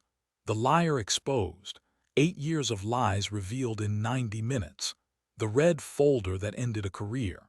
They played the clips on loop, analyzed every frame, invited experts and former prosecutors and intelligence analysts to break down the documents and explain their significance. The coverage was relentless, comprehensive, and entirely justified because the evidence was real. Liberal media tried to defend him. MSNBC ran with Patel's dangerous weaponization of declassification. CNN went with concerns mount over FBI directors' political tactics. The Washington Post published an analysis piece about the precedent of using declassified materials in congressional hearings, framing it as a question about institutional norms rather than a question about whether Schiff had lied. But even the most sympathetic analysts were struggling. Because the documents were real, the phone records were real, the timelines were real. The contradictions between what Schiff had been briefed on and what he'd told the public were undeniable. You could frame the declassification as politically motivated. You could question the precedent. You could worry about the implications for future intelligence sharing. But you couldn't make the documents say something different from what they said. These documents are concerning, one CNN analyst admitted, reluctantly, in the careful, hedging language of someone who knows they're about to say something that contradicts their network's preferred narrative, but can't avoid it because the facts are too clear. If the declassification was done properly, and it appears it was, then some of Representative Schiff's past statements are difficult to square with what he actually knew. That was as close as CNN could get to saying Schiff had lied for 8 years. Difficult to square, in the language of cable news analysis, where concerning means devastating and raises questions, means proves guilt. Difficult to square was practically a conviction. Social media was less diplomatic. Schiff lied trended #1 worldwide within 20 minutes of the hearing's conclusion. Receipts hit #3. Lying Schiff was #5. Red folder was #7. Even accounts that had defended Schiff for years, that had amplified his claims about Russia collusion, that had shared his grave, concerned cable news clips as evidence of patriotic oversight, were quiet, or worse, critical. I defended this man for 8 years and he lied to us, got 400,000 likes in an hour. Schiff went on TV 227 times claiming evidence of collusion that didn't exist. That's not oversight. That's propaganda, got 260,000. The fabricated transcript alone should end his career. He made up quotes during an impeachment inquiry. That's fraud, got 390,000. He knew the laptop was real and called it Russian disinformation 3 weeks before an election. Think about that, got 500,000. The betrayal was the thing that stung the most for many of his former supporters. They had trusted him, had believed him when he said he'd seen the evidence, had shared his clips and quoted his claims and pointed to his solemn, concerned face as proof that something terrible had happened and that the intelligence community knew about it. And he'd been lying, the whole time, about all of it, using their trust as fuel for a political operation, leveraging their faith in his expertise to spread narratives that served his party's interests rather than the truth. 90 minutes after the hearing ended, Schiff's office released a statement. It was long, defensive, filled with the familiar vocabulary of political crisis management, politically motivated, selective declassification, taken out of context, coordinated smear campaign. It was a statement written by people who knew they were losing and were trying to establish a defensive narrative rather than admit defeat. Today's hearing was a politically motivated attack designed to distract from legitimate oversight concerns about FBI leadership. Director Patel engaged in a coordinated smear campaign, using selectively declassified materials taken out of context. I stand by my oversight work protecting American democracy and will not be intimidated by those who seek to undermine our intelligence community for partisan purposes. It landed with a thud, because Patel hadn't selectively declassified. He declassified everything. The full briefings, not excerpts. The complete timelines, not fragments. The entire investigative reports, not summaries. And he'd posted them all online, just as he'd promised, within the hour. Anyone could read them. Anyone could compare what Schiff had been told in classified settings versus what he'd told the public. Anyone could see the phone records and the media appearances and match the timelines and identify the pattern. The receipts were public, all of them, complete and unredacted except for the source identities, and they proved Patel right about everything. There was nothing selective about it. There was nothing taken out of context. The context made it worse, not better. The first week after the hearing was a political bloodbath. Every day brought new analysis, new commentary, new calls for accountability. The story didn't fade the way Schiff's previous scandals had faded, buried under the next news cycle, swept away by the relentless current of Washington's attention deficit. This time the evidence was too comprehensive. The documents were too damning. The contradictions were too clear. And the clips were too viral, being watched and rewatched and shared, and discussed by millions of people who were forming their own conclusions based on primary sources rather than media interpretations. The Los Angeles Times, which had endorsed Schiff for every race he'd ever run, which had supported him through every controversy, which had editorially positioned him as a defender of democratic norms, published a devastating editorial on day 4. Senator Schiff owes California and the nation answers. They didn't call for his resignation. Not yet, but they didn't defend him either. They listed the accusations, one by one. They noted that he hadn't really denied any of them. They observed that the declassified documents appeared to be authentic and properly released.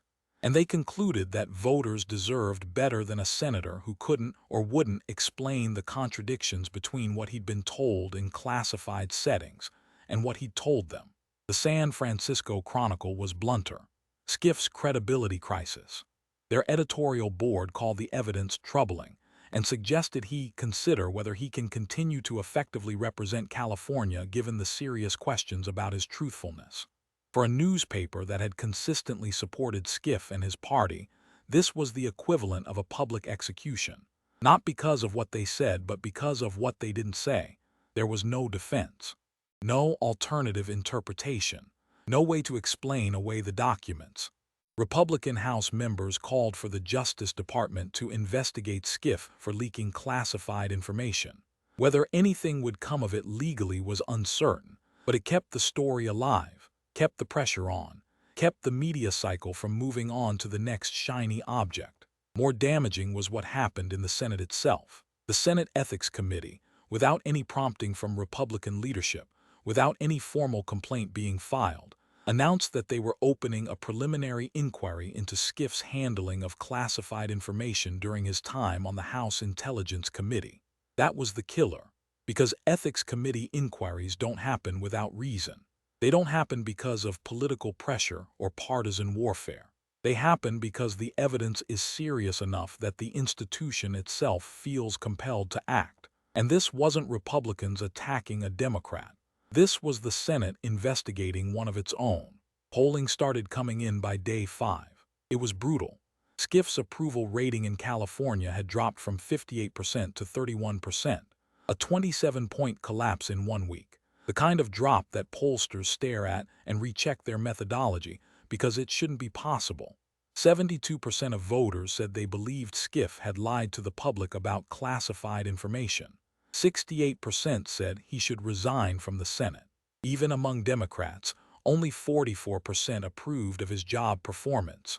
Among independents, it was 19%. These weren't normal bad polls. These weren't the kind of numbers you ride out and recover from over a few months of good press and constituency service. These were career-ending numbers, terminal numbers, the kind of numbers that make party officials start quietly making phone calls about alternative candidates and transition timelines, and whether a resignation can be managed in a way that minimizes collateral damage. By week 2, the primary challenger emerged. Katie Porter, progressive congresswoman from Orange County. Smart, tough, clean record, known for her whiteboard takedowns of corporate executives, respected across the progressive wing of the party. Her announcement video was clinical, precise, devastating in its simplicity. Californians deserve senators who tell them the truth, who don't use classified information as a political weapon, who don't fabricate evidence, who don't leak to the media and then lie about it. Adam Schiff had a responsibility to be honest with the American people. The evidence shows he failed that responsibility, repeatedly. For years, I'm running because California deserves better. She raised $3.2 million in the first 72 hours. All small-dollar donations. The money poured in from progressives who felt betrayed, from independents who were disgusted, from moderates who wanted accountability, even from some Democrats who simply wanted the scandal to end and knew the only way it would end was with Schiff's departure. The fundraising numbers were a message more powerful than any poll. The people who had supported Schiff's political project had decided, en masse, that the project was over. Week 3 brought the Senate vote. Republicans forced it, as everyone knew they would. A resolution to remove Schiff from the Intelligence Committee pending the completion of the ethics investigation. Democrats tried to block it, held strategy sessions, whipped votes, called in favors. But 14 of them broke ranks. 14 Democrats voted with all 50 Republicans to strip Schiff of his committee assignment. The vote was 64-36. 14 Democrats. That was the number that told the story. That was the number that history would record. When 14 members of your own party vote against you, when more than a quarter of your caucus decides that defending you is more politically dangerous than abandoning you, you're done. They're not just failing to protect you. They're actively running away from you. They're making sure their voters know they didn't stand with you. They're putting distance between themselves and your wreckage as fast as they can. Schiff gave a defiant speech on the Senate floor after the vote. It had all the familiar elements: political persecution, standing up to authoritarianism, refusing to be intimidated, defending democracy, protecting oversight. The words were right. The structure was sound. It was, on paper, the kind of speech that might have rallied support in a different moment, a different context, a world where the declassified documents didn't exist. But his voice shook, and nobody applauded. And when he finished, the chamber emptied quietly, senators from both parties filing out without a word, without a backward glance, leaving him standing alone at his desk, the last person in a room that no longer cared what he had to say. It was over, everyone knew it. By month 2, more documents came out. Patel had declassified additional materials showing the full scope of the 8-year pattern, more meeting records, more phone logs, more timelines matching classified briefings to subsequent media appearances to publish stories containing leaked information. The pattern was undeniable, not circumstantial, not suggestive, definitive. Briefing after briefing where Schiff had been told one thing and said another. Leak after leak traced through metadata and timing and content matching. A systematic, deliberate, strategic program of deception that spanned the better part of a decade and touched every major national security controversy of the era. He hadn't made mistakes. He hadn't exercised poor judgment. He hadn't gotten confused about what was classified and what wasn't. He'd run a propaganda operation, using his security clearance as both the weapon that attacked and the shield that protected. Weapon: I've seen classified evidence that proves my claims. Shield: I can't share the details because it's classified. Attack and defense all in one. A closed loop of deception that was self-reinforcing and self-protecting. Until someone broke the loop by declassifying the evidence. By month 6, Adam Schiff held a press conference in Los Angeles. The setting was smaller than his usual venues.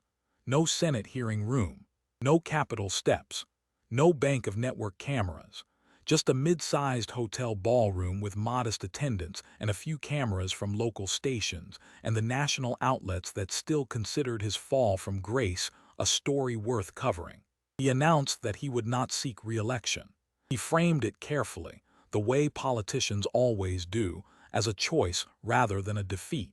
He wanted to focus on fighting disinformation and protecting democracy. He wanted to work outside government to strengthen democratic institutions. He wanted to pursue new challenges and contribute in new ways. The language was polished, professional, the product of speechwriters and communications consultants who had crafted the best possible narrative for the worst possible situation. Everyone knew the truth. The polling was catastrophic. The primary would be a humiliation. Katie Porter was ahead by 35 points and widening her lead weekly. Better to quit. Better to frame it as a choice. Better to preserve some small shred of dignity by walking away rather than being dragged out. Katie Porter won the primary unopposed, won the general election by 18 points. Schiff's Senate seat passed to someone else, and California moved on with the speed and indifference of a state that has always had too much going on to dwell on yesterday's politics. Adam Schiff, who had spent 8 years as one of the most prominent Democrats in America, who had been on cable news seemingly every night for most of a decade, who had led impeachment inquiries and Russia investigations and intelligence oversight, and positioned himself as the defender of truth and democracy and the American way, left the Senate in disgrace. Exposed as a liar, a leaker, a fabricator, a man who had weaponized classified information for partisan gain while wrapping himself in the very flag he was desecrating. And all because he decided to go after Kash Patel. All because he'd thought the old playbook would work one more time. All because he didn't realize that this time, someone had declassified the receipts. 6 months after the hearing, Kash Patel gave a speech at the FBI Academy in Quantico, Virginia. He was talking to new agent recruits about ethics and integrity in law enforcement, about the responsibilities that come with a badge and a security clearance, about the trust the American people place in the institutions tasked with protecting them. Inevitably, someone in the audience, a young recruit with the kind of direct curiosity that hadn't yet been trained out of them by institutional culture, raised a hand. "Sir, did you feel bad exposing him like that, in public?" Patel was quiet for a moment, thinking about how to answer. Not because the answer was difficult, but because the question deserved genuine thought, genuine consideration, the kind of honest reflection that he'd been trying to model for the institution he now led. "No, I didn't feel bad. He spent 8 years lying to the American people, using his security clearance as a weapon, leaking classified information to damage political opponents, fabricating evidence during an impeachment inquiry, spreading disinformation to influence an election, suppressing a true story 3 weeks before voters went to the polls. Someone had to stop it. Someone had to show people what he really was." He paused. "I just declassified the documents and let the truth speak. He destroyed himself. I just provided the platform." Another recruit raised her hand. "But wasn't it risky, using declassification that way? Some people said you were weaponizing your authority." Patel shook his head. "Sunlight is the best disinfectant. Justice Brandeis said that 100 years ago, and it's still true. Schiff's entire operation depended on secrecy, on people not being able to check his claims because the information was classified. I didn't weaponize anything. I brought transparency. I let the American people see what their representative had actually been briefed on versus what he told them. That's not weaponization. That's accountability." He looked out at the rows of young faces, the people who would carry the FBI's mission forward into the next generation. If the truth destroys you, the problem isn't the truth. The problem is you. "One more question." A young man in the back row. "Do you think he learned anything?" Patel smiled. That same slight smile, the one the whole country had seen during the hearing, the one that had launched 1,000 memes and GIFs and reaction images. "I think America learned something. That's what mattered." What did they learn? That when someone tells you they've seen classified evidence you can't see, be skeptical. Ask for proof. Ask for specifics. Don't just trust them because they have a clearance and you don't. Don't just trust them because they look serious and concerned on camera. Don't just trust them because they hold a position of authority and claim to be protecting you. He paused, because sometimes the person claiming to protect you from threats is actually the threat. Sometimes the person wrapping themselves in the flag is the one burning it. Sometimes the liar is the one calling everyone else a liar. And sometimes the only way to find out is to declassify the documents and let people see for themselves. He gathered his notes, got ready to leave, but had one more thing to say. Adam Schiff spent 8 years thinking he was untouchable, that he could lie forever because nobody could prove him wrong, that the classification system would protect him indefinitely. But the truth doesn't stay buried forever. Eventually, someone digs it up. I just happen to have a shovel and the authority to use it. A year after the hearing, the political landscape had shifted in ways both visible and subtle. The Schiff hearing had become a case study, a reference point, a cultural artifact that transcended its immediate political context and entered the broader conversation about truth and accountability and the relationship between citizens and the people they elect to represent them. Law schools taught it in ethics classes. Consequences of misusing classified information, the Schiff hearing. Students analyzed the legal questions, unauthorized disclosure, perjury, fraud, alongside the political ones. Professors used it to illustrate the tension between oversight authority and oversight abuse, between the legitimate need for classification and the danger of using classification as a shield against accountability. Intelligence agencies used it in security training. What not to do with your clearance? A case study. New analysts and operatives studied the timeline of leaks and their consequences, not just for Schiff, but for the intelligence community itself, for the relationships between agencies and congressional oversight committees, for the trust that makes effective intelligence work possible. Congressional committees were more careful about what their members said in public about classified matters, more aware that everything they claimed to know in secret might someday be declassified and measured against their public statements, more hesitant to make accusations they couldn't prove, to cite intelligence they hadn't seen, to claim evidence they couldn't produce. The era of "I've seen concerning intelligence I can't discuss" was over. People demanded receipts now. Real receipts. Not "trust me." Not sources and methods. Actual evidence. Actual documents. Actual proof. Adam Schiff had effectively disappeared from public life. No cable news appearances. No op-eds in major newspapers. No keynote speeches at party events. No Sunday show panels where he could look grave and concerned and reference classified intelligence that didn't say what he claimed it said. He'd taken a position at a think tank that most people had never heard of and would never hear of, making decent money, staying quiet, writing a memoir that his publisher had delayed 3 times and that, when it finally appeared, would sell modestly and be reviewed politely and disappear into the remainder bins within months. His Wikipedia page now led with the hearing, not his legislative accomplishments, not his oversight work, not his role in the impeachment inquiries.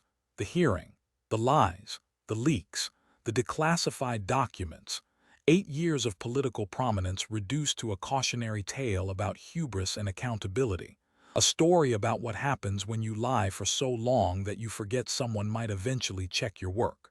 And Kash Patel was still FBI director, still doing the job he'd been appointed to do, still fighting corruption, still reforming the Bureau, still declassifying documents when he believed the public deserved to know the truth.